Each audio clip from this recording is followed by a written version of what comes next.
Bien, pues vamos a empezar, hermanos, con una oración y arrancamos.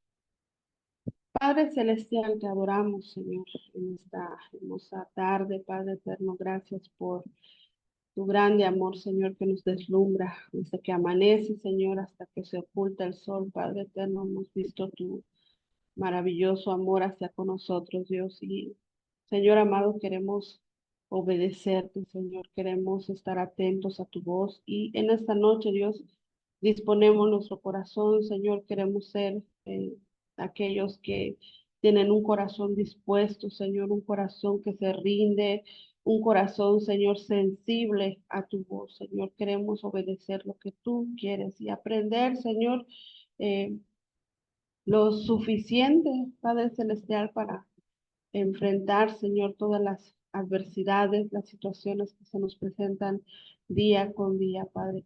Nos ponemos bajo tu dirección, Señor, háblanos, enséñanos, Señor, trae a nuestro corazón, Señor, sabiduría, dirección, Señor, para el liderazgo que tenemos, Señor, para el trabajo que has puesto, Señor, en nosotros, Dios. Gracias te damos, Señor, a ti te rendimos toda la gloria, toda la honra, Padre Celestial. En el nombre de Jesús. Amén. Ok.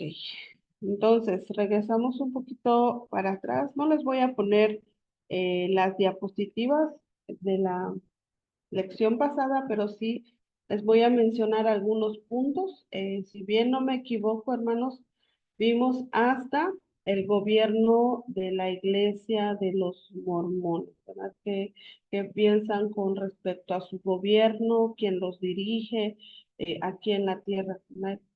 Bueno, ellos, bien les dije, tienen y resaltan a su líder, ¿verdad? Tienen como autor, o director o el que tiene la autoridad, ¿verdad? Porque ellos dicen que si no creen en las palabras de su profeta, pues, ¿verdad? Todos aquellos que la rechazan el gobierno de los mormones, serán condenados. Entonces, esto es lo que piensan con respecto al gobierno de su iglesia, al, al que está liderando, ¿verdad? Que no se sujeta o se pone a disposición de lo que dice su líder, serán condenados.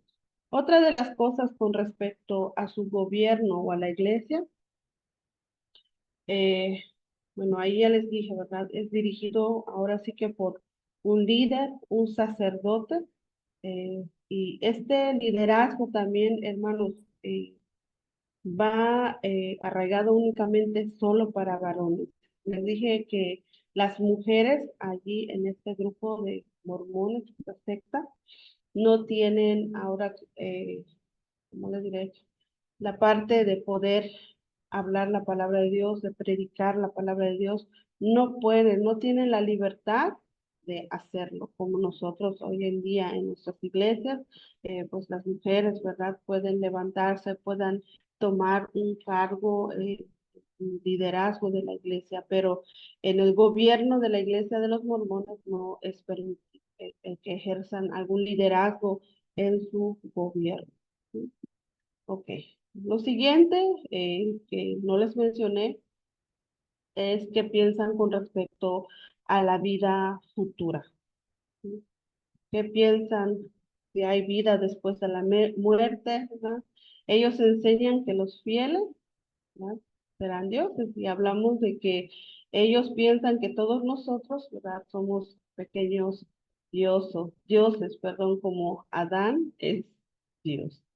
Y si los esposos, según ellos, son sellados en el templo, sus matrimonios serán eternos y reinará esta vida futura en ellos. O sea, no habrá muerte en ellos. Y hermanos, el plan es que dicen que bajo la responsabilidad que ellos tienen, resaltan también la importancia de seguir procreando hijos espirituales en la vida futura. Entonces, ellos enseñan también que el estado eterno de la mujer depende, hermanos, únicamente de cuántos hijos tengan en esta vida. Los mormones, no sé si los mencioné, hermanos, ellos tienen el pensamiento de tener muchas esposas, por eso aquí hablan de procrear muchos hijos y si se dan cuenta, ellos acoplan todos sus reglas, sus, su forma de pensar, ¿verdad? Acoplándola a lo que ellos consideran es importante para o benéfico para su cuerpo.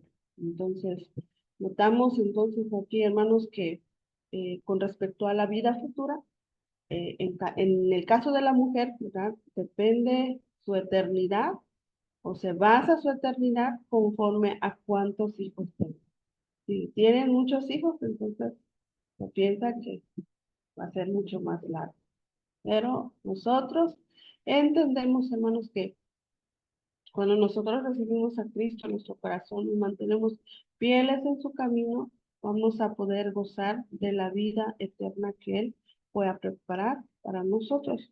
Ahora también, hermanos, con respecto a lo que dice la palabra de Dios, contradice lo que ellos dicen, en Primera de Corintios 15, 51 al 54, dice, he aquí os digo un misterio, no todos dormiremos, pero todos seremos transformados en un momento y en un abrir y cerrar de ojos, a la final trompeta, porque se tocará la trompeta y los muertos serán resucitados incorruptibles y nosotros seremos transformados, porque es necesario que esto corruptible se vista de incorrupción y esto mortal se vista de inmortalidad. Es con referente a su vida futura, no nada que ver con lo que nos enseña la palabra de Dios.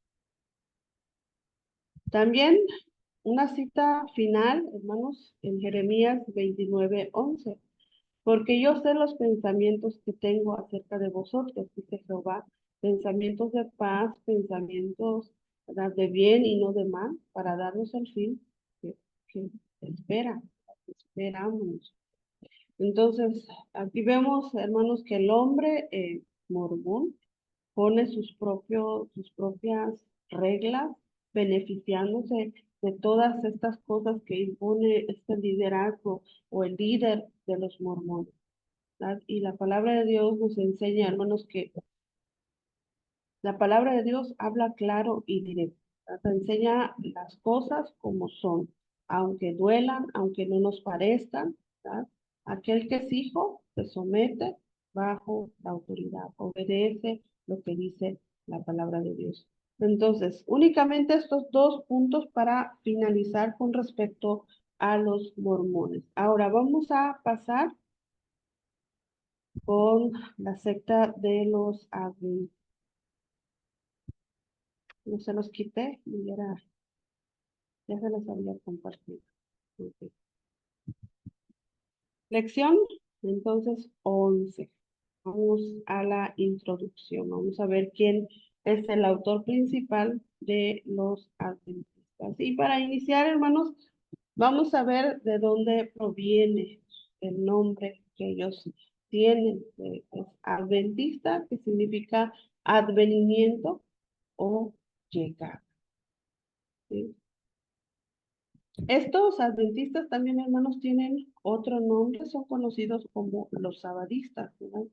Y en este estudio vamos a darnos cuenta, hermanos, si son cristianos o se parecen. ¿Alguien ha considerado a los adventistas como cristianos?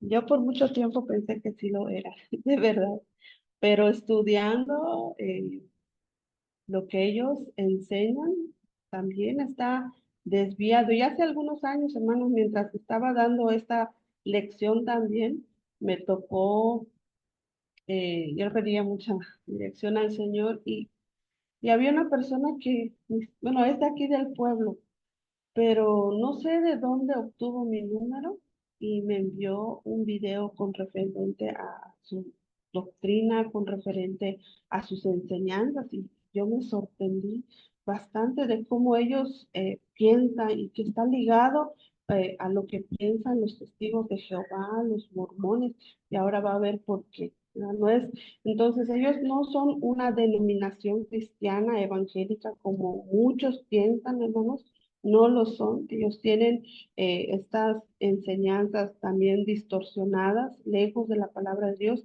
Y hay que tomar en cuenta, hermanos, que Los adventistas tienen 4 puntos doctrinales que los separan del cristianismo, ¿no? Del cristianismo evangélico. Voy a mencionarles algunas, aunque hay muchas, hermanos, solo voy a mencionarles algunas, unos puntos claros, ¿verdad? De la Biblia, y que la Biblia no tolera, ¿verdad? Y afecta la fe cristiana.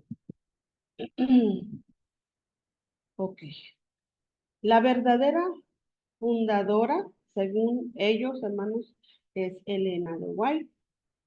Lo puede, se mete a alguna iglesia adventista, te van a mencionar mucho de esta persona, pero su fundador, hermanos, o quien inició esta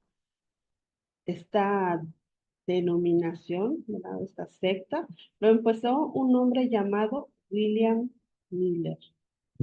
Este hombre, hermanos, con su licencia predicador, y en aquellos tiempos cuando empezó a tener supuestamente estas revelaciones, era un hombre que conocía de Dios, provenía de una iglesia bautista, hermanos, conocía perfectamente la palabra de Dios. Y él, hermanos, en un estudio que tenían con respecto a las 70 semanas de Daniel, seguramente él confundido, creyendo tener la razón, la solución para lo que habla las 70 semanas de Daniel, que luego puede leer también en Daniel 8, 13, 14. Este hombre empezó a tener sus propias conclusiones, ¿sí? Y él menciona, hermanos, este hombre, cuando creyó tener la respuesta, o supuestas respuesta a la a la semana 70 de Daniel, su revelación, ¿no? Empezó a dedicarse a enseñar este, enseñanzas fuera de lo que dice la palabra de Dios. Según él, hermanos, las 70 semanas de Daniel son 2300 tardes y mañanas, que son años, y él empezó a sumar, ¿verdad? 2300, y mientras él hacía este cálculo, hermanos, llega a un año que él menciona que en el año 457 antes de Cristo, ¿verdad? Supuestamente, ¿verdad? Entre ese año y el año 1843 y 1844, aproximadamente iba a ser el regreso de Cristo. Él sacó sus propias conclusiones, haciendo sumas, sacando cuentas, nada que ver. Llegó ese año 1843, 1800 hasta 1844, ¿y qué creen que pasó? ¿Listo? No, sí, para su decepción. Sus discípulos, ¿verdad? Notaron pues que algo no sucedió. No regresó Cristo. Luego se dice que este hombre no nos regresó al ver que no sucedió lo que él pensaba, que no fue una revelación. Si hubiese sido una revelación de parte de Dios, hubiese sucedido, pero fueron sus propias conclusiones. Entonces este hombre al mirar esto, regresa a su iglesia bautista, deja todo lo que había iniciado con respecto a los adventistas y no continuó, ¿no? Lo abandonó. Ahora, tiempo después que este hombre llamado Miller se retiró, se dice que el esposo de Elena empezó otra vez a tomar esto que inició Miller, ¿no? Que él menciona en sus escritos. Si usted va y estudia un poco con respecto a esto, hermanos, él empezó a decir, el esposo de Elena, empezó a decir que Miller no se equivocó, ¿no? Sino que el lugar de la venida que él mencionó, Miller que no estaba equivocado, sino que ese año que él menciona de 1843 a 1844, Jesucristo sí volvió, según él, ¿verdad? Pero no en la tierra, dice este hombre, el esposo de Elena, sino que en su santuario espiritual. Ahora, él menciona, hermanos, que en este santuario donde Jesús regresa en su santuario espiritual, según ellos. Cristo, al estar allí, empieza a purificar antes de venir a la tierra. Nada que ver, ¿verdad? Entonces, Elena de White, hermanos, profetiza nuevamente que el regreso de Cristo en la tierra no era en 1843, sino que ese año fue el año en el que él llega a, a su santuario espiritual. ¿Sí? Sino entonces que el regreso de Cristo fue más adelante, en el año de 1847. Pero nuevamente no sucedió.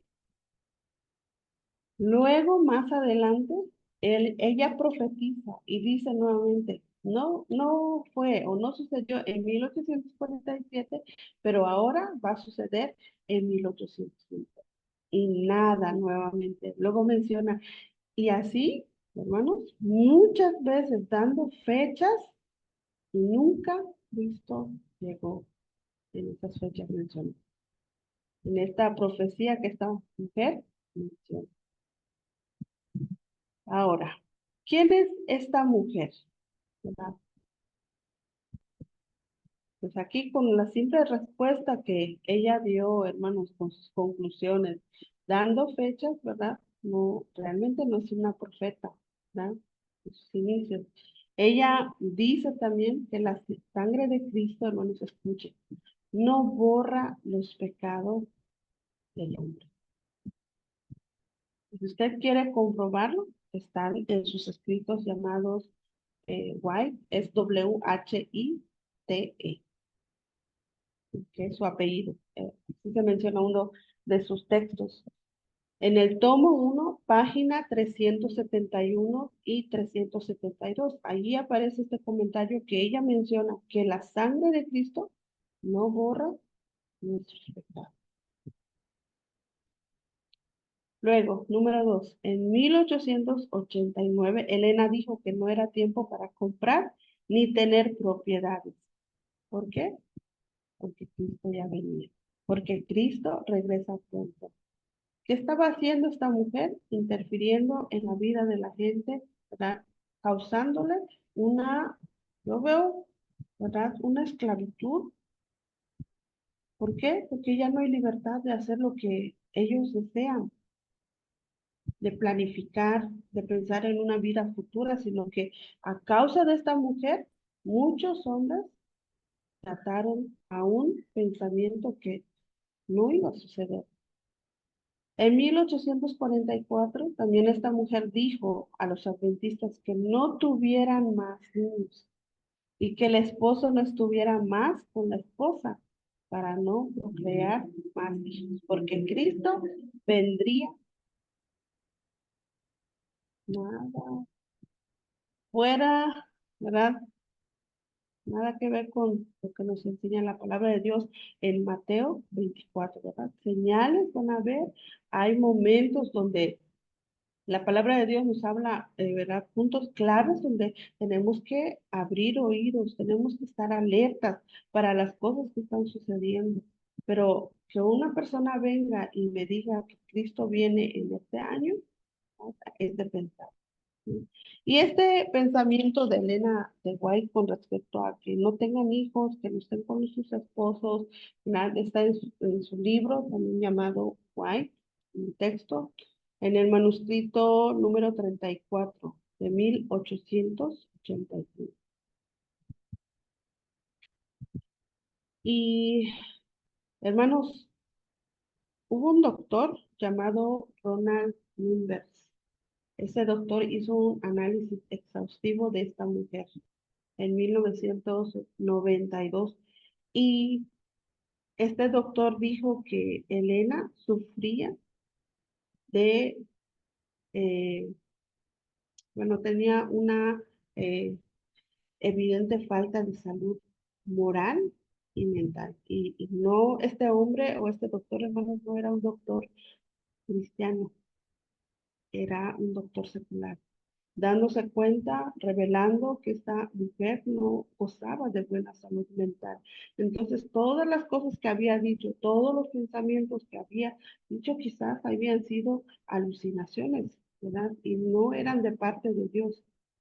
Y se fue ella hasta lo extremo, mencionando cosas, ¿verdad? Que nunca sucedieron. Y existen muchas cosas, hermanos, que esta mujer enseñó, esta mujer profetizó, ¿verdad? Que no están avaladas ni por su propia vida. Ahí entendemos, hermanos, que entonces Elena eh, era una falsa profetisa.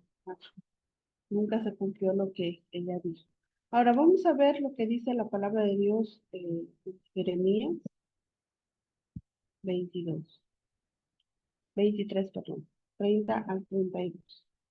Por tanto, he aquí, yo estoy contra los profetas, dice Jehová, que hurtan mis palabras, cada uno de su más cercano. Dice Jehová, he aquí yo estoy contra los profetas que endulzan sus lenguas y dicen, él ha dicho.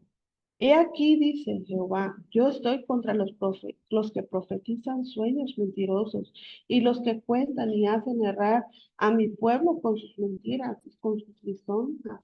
Y yo no les envié ni les mandé ningún provecho hicieron a este pueblo, dice. Y esto es tan peligroso, hermanos, no solo en aquellos tiempos, no solo con esta mujer que dijo tantas cosas, hermanos, sino que también muchas veces en el ámbito cristiano suele suceder, hermanos. ¿Cuántas personas dicen, así ha dicho Jehová? Y realmente, hermanos, no es algo que Dios haya dicho. Un cristiano tiene que asegurarse que realmente, ¿verdad? Si el Señor te lo está dando.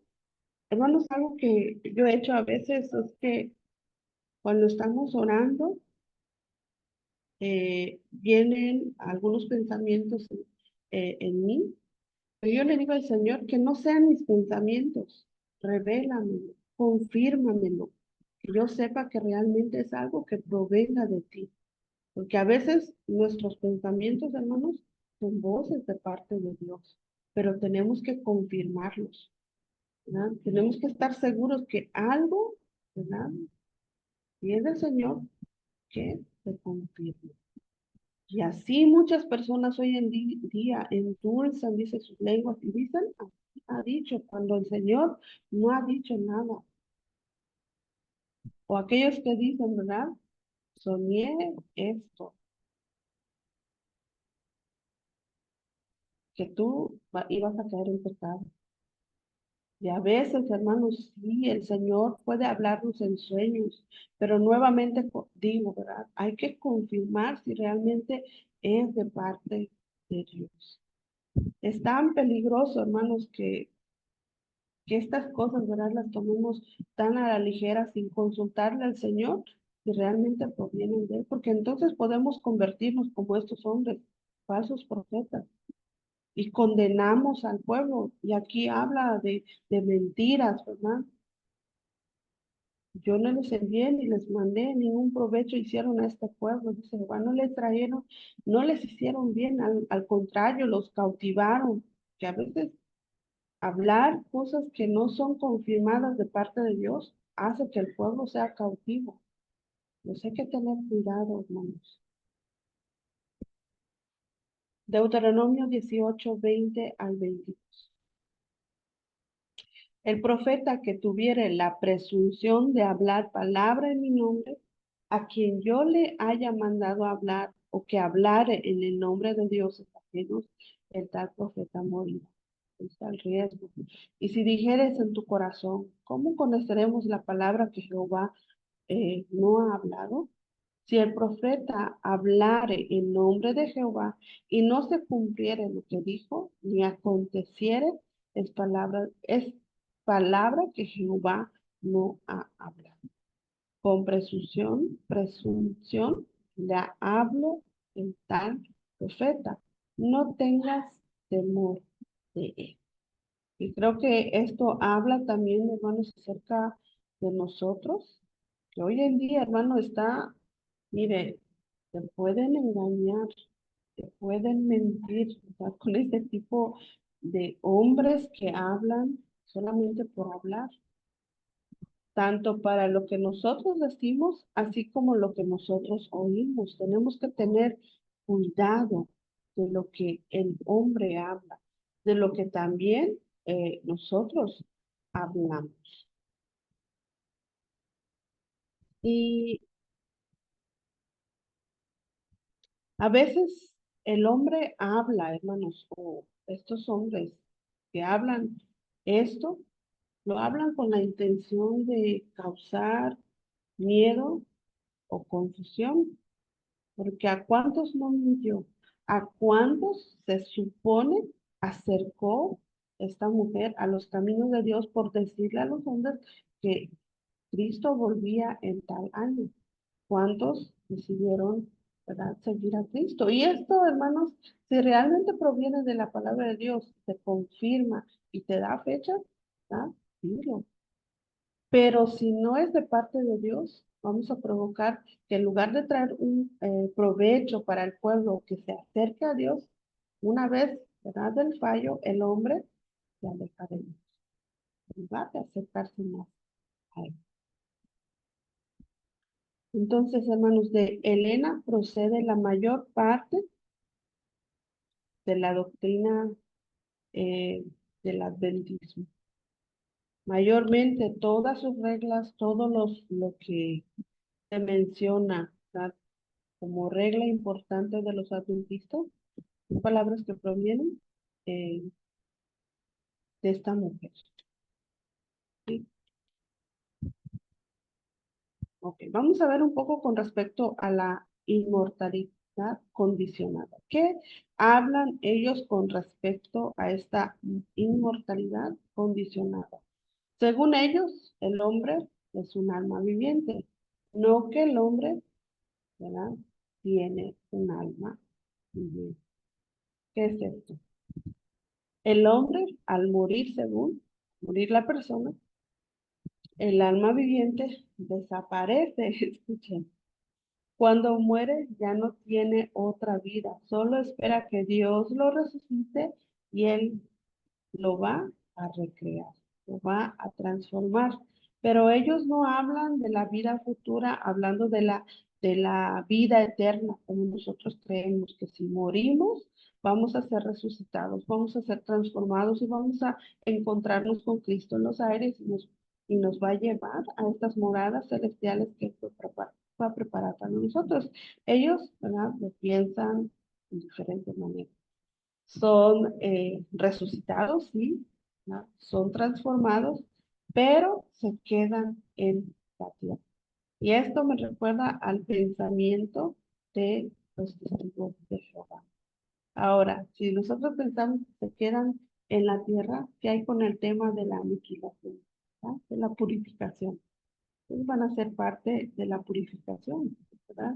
Ellos dicen que los justos permanecerán, porque los pecadores y Satanás desaparecerán.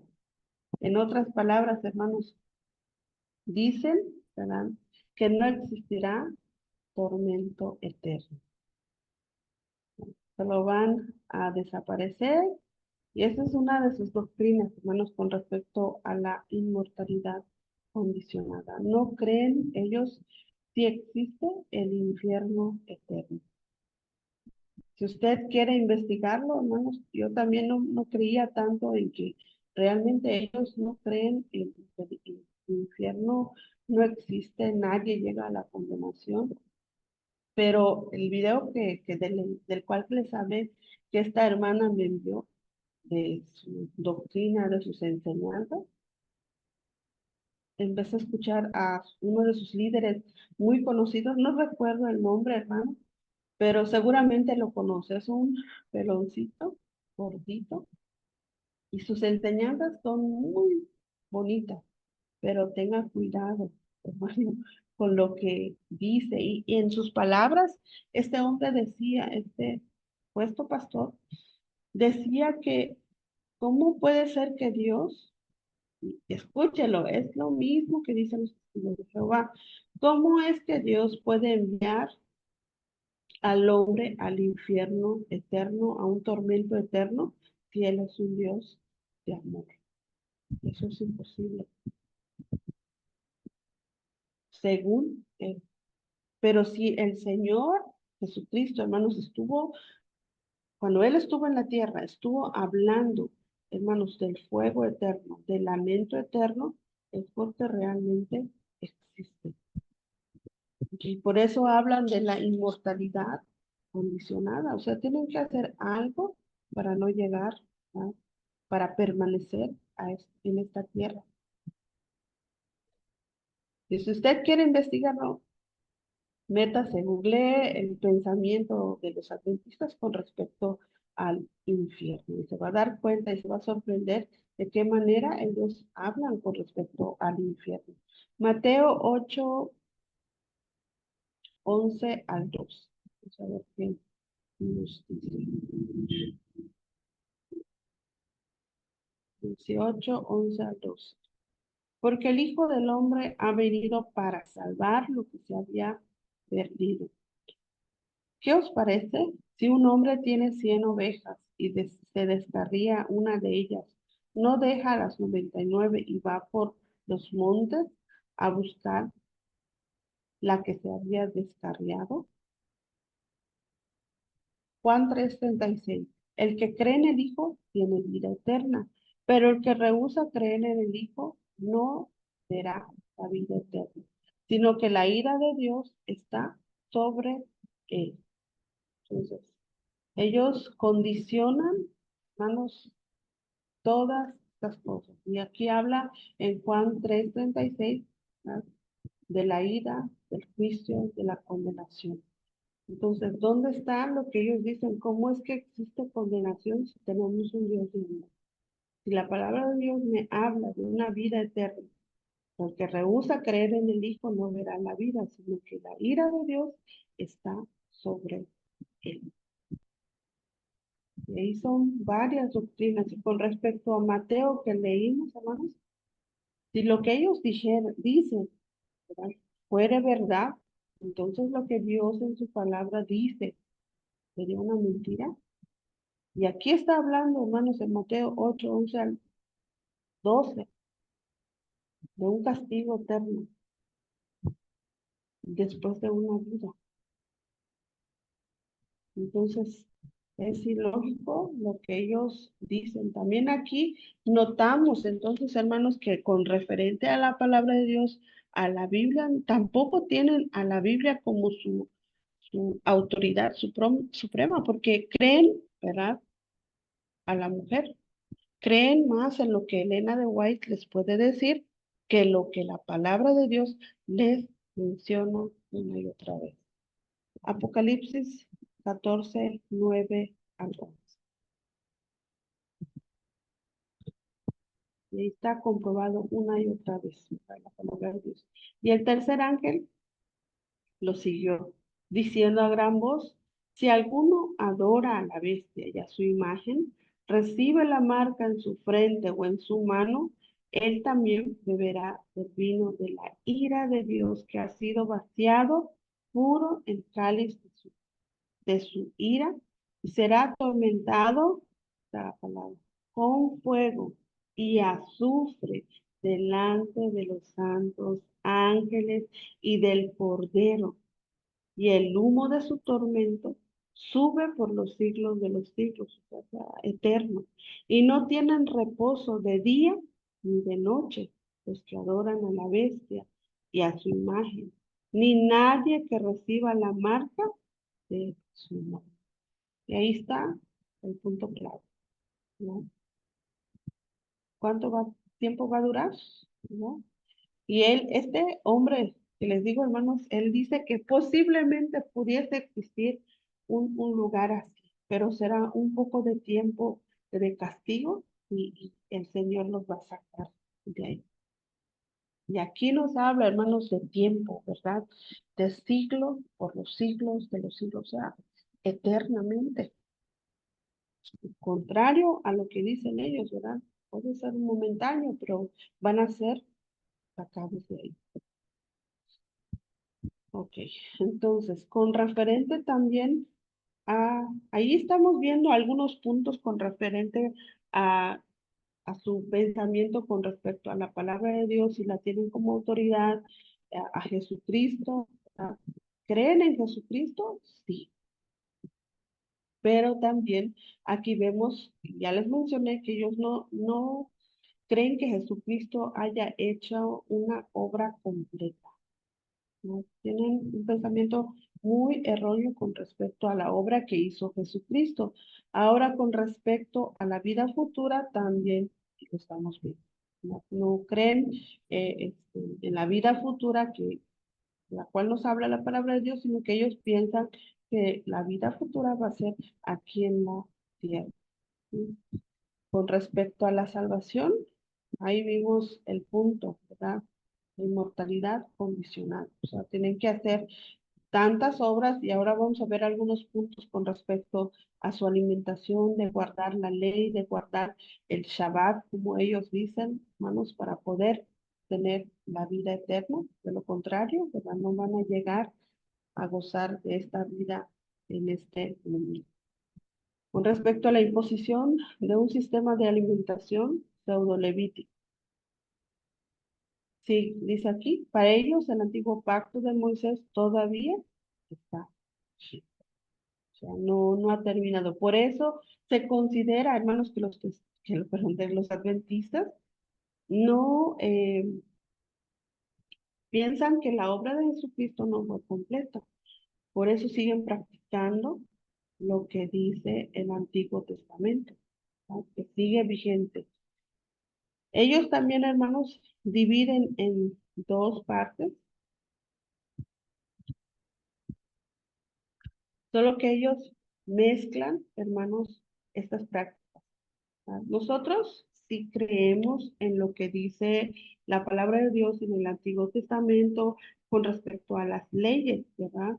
Y entendemos que sirve como un espejo para que el Señor nos vaya mostrando cuáles son nuestros errores, aunque no estamos sujetos, hermanos, a hacerla toda, porque no podemos, hermanos, ¿verdad? No podemos, no alcanzamos cumplir con todos los mandamientos.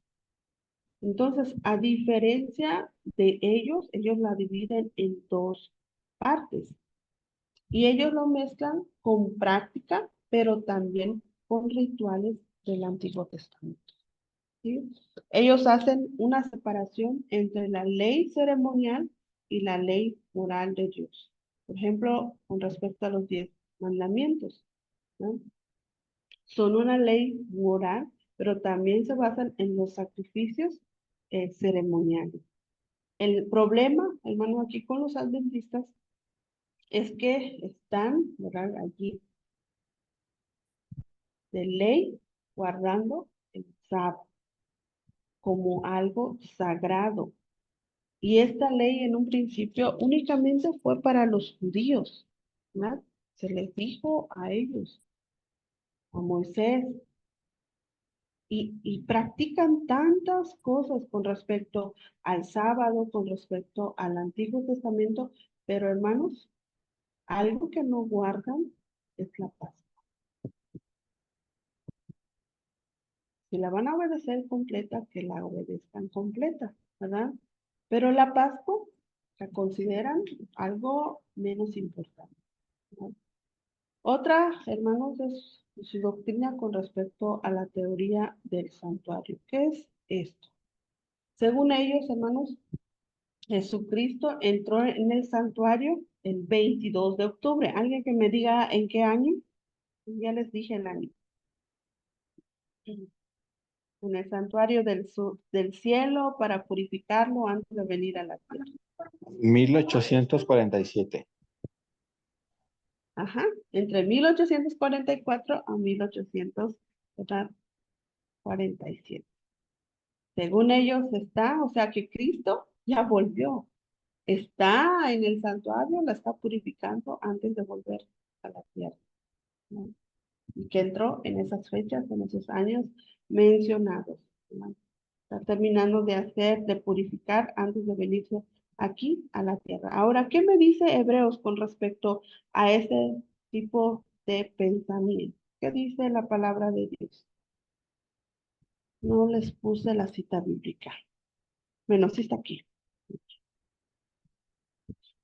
Dice, el cual, siendo el resplandor de su gloria y la imagen misma de su sustancia, que sustenta todas las cosas con la palabra de su poder, habiendo efectuado la purificación de nuestros pecados con medio de sí mismo, se sentó a la diestra de la majestad de paz.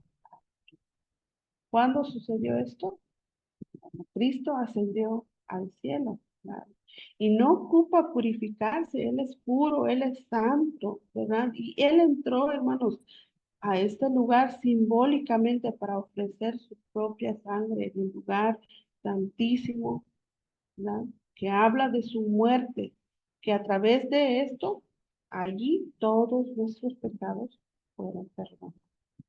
Y Él entró a este lugar santuario que ellos mencionan, que ni siquiera fue en ese año, ¿no? Para purificar, ¿no? Sí, para perdonar nuestros pecados. Él no entró únicamente para purificar el cielo, como ellos mencionan. Él entró para ofrecer su vida como sacrificio para que nosotros fuésemos limpios y sin mancha. Y así usted quiere seguir leyendo con respecto a esto, con respecto a la palabra de Dios, hermanos. Hebreos 9:24 al 25 nos habla, hermanos, ¿verdad? De que no fueron muchas veces, fue una sola vez y para siempre. Porque no entró Cristo en el santuario, ahí está, hecho de mano, figura del verdadero, sino en el cielo mismo para presentar ahora por nosotros ante Dios y no para ofrecerse muchas veces, como entra el sumo sacerdote en el lugar santísimo cada año con sangre ajena. Solo fue una sola vez, ¿verdad? Y no se encuentra en el santuario purificándolo. ¿Por qué? Porque ella hizo lo que tenía que hacer. Y Él es santo, Él es puro, ya no tiene, ¿verdad? Ni siquiera que purificarse Él antes de venir a la tierra. Ese es ese tipo de pensamiento que tienen los adventistas. Como punto número 4, ¿qué dicen con respecto al sábado? Ellos dicen que este día debe ser guardado por todos los hombres, no solamente por ellos, ¿sí? Ahora, ¿qué dice Deuteronomio 5:15? Dice, acuérdate que fuiste siervo en la tierra de Egipto y que Jehová tu Dios te sacó de allá con mano fuerte y brazo extendido, por lo cual Jehová tu Dios te ha mandado que guardes el día de reposo. Y sí, está en la Biblia, ¿verdad? Está escrito en la Biblia, pero no es algo que tengamos que cumplir porque la Biblia, hermanos, dice que Cristo vino cuando Él murió por nosotros. Todas estas reglas humanas del Antiguo Testamento, ¿verdad? Las anuló. Y sí, están allí, vuelvo a mencionar, no para que no las hagamos, está allí para que nosotros estemos recordando constantemente cómo debemos andar, cómo debemos vivir nuestra vida, ¿verdad? Y sí, debemos, y aquí habla del sábado, nuestro sábado, ¿verdad? ¿Cuál sería? El día que descansamos, es el día que debemos entregarle al Señor, puede ser un lunes, puede ser un martes, pero ese día entregarlo. Y aquí vemos, hermanos, en esta cita de Deuteronomios, vemos a Moisés que está recordando algo que Dios había, ¿verdad?, pactado con Israel. Y es solamente una observación. Sábado para honrarlo a Él, para recordar o traer a la memoria la liberación del pueblo de Egipto, ¿no? La liberación del pueblo de Israel de Egipto.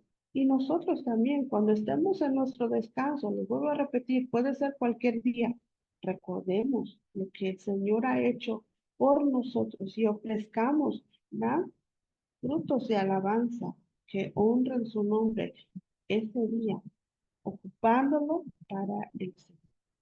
¿Sí? Entonces, hermanos, esto demuestra que para empezar, como les mencioné, esto de las leyes fue exclusivamente para los judíos, no es para nosotros. Y muchas otras cosas más que los judíos siguen practicando actualmente. Por decirles que quisieran hacer todo lo que dicen los judíos, es muy difícil. Su alimentación y su forma de vivir, que ni siquiera pueden encender o apagar la luz cuando están en su Shabbat, ¿verdad? Pero los sabadistas o los adventistas únicamente respetan ese día, no trabajan, no limpian. Te digo porque tengo familia también que son de esa religión. Y he visto cómo es. Y sí, algo que me gusta, hermano, sí, yo no tomo todo lo malo, ¿verdad? Todas las enseñanzas, pero hay algo bonito que ellos hacen cuando tienen su Shabbat. Se reúnen en familia en la tarde del viernes, oran, cantan, tienen su devocional, cantan al Señor. Y eso es bonito, es tener armonía y podemos ocupar cualquier día de nuestros descansos, hacer lo mismo, ¿verdad? Ellos tienen que cocinar desde el viernes de la mañana, preparar la comida para el sábado, para no trabajar.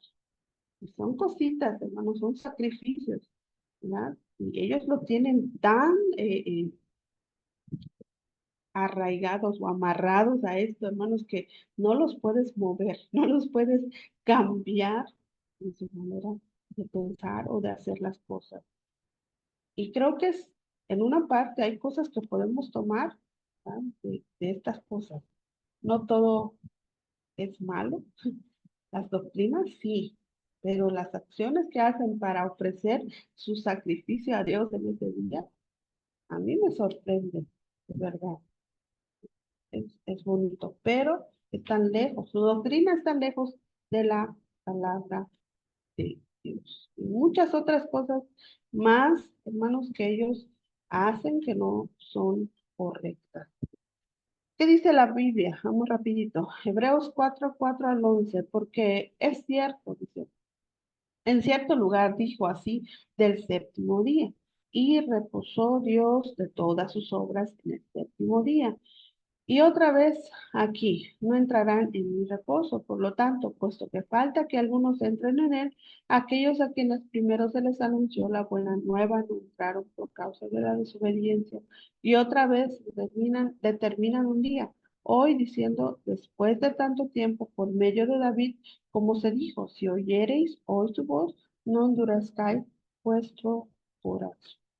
Está la base bíblica, hermanos, que nosotros podemos ocupar para hablarles, ¿sí? Y esto habla con respecto al descanso, pero vuelvo a mencionarles, el descanso no tiene que ser únicamente sábado. Luego continúa diciendo, porque si Josué les hubiera dado el reposo, no hablaría después de otro día, y por tanto queda un reposo para el pueblo de Dios, porque el que ha entrado en su reposo también ha reposado de sus obras como Dios de las suyas. Procuremos pues entrar en aquel reposo para que ninguno caiga en semejante ejemplo de desobediencia. ¿Qué nos enseña aquí? Es mejor, ¿verdad?, estar en Cristo, que Él sea nuestro reposo, ¿verdad? Porque cuántas veces, hermanos, nuestro Señor Jesucristo, ¿verdad?, no violó estas leyes del reposo. Muchas veces. Y ahí nos enseña, ¿verdad, hermanos?, que es mejor tener a Cristo como nuestro reposo. Ok, nos faltaron algunas diapositivas, si no me equivoco, 2 puntos más para concluir. Espero terminar la siguiente clase. No solamente ganó el tiempo. Y vamos a dejarlo hasta aquí.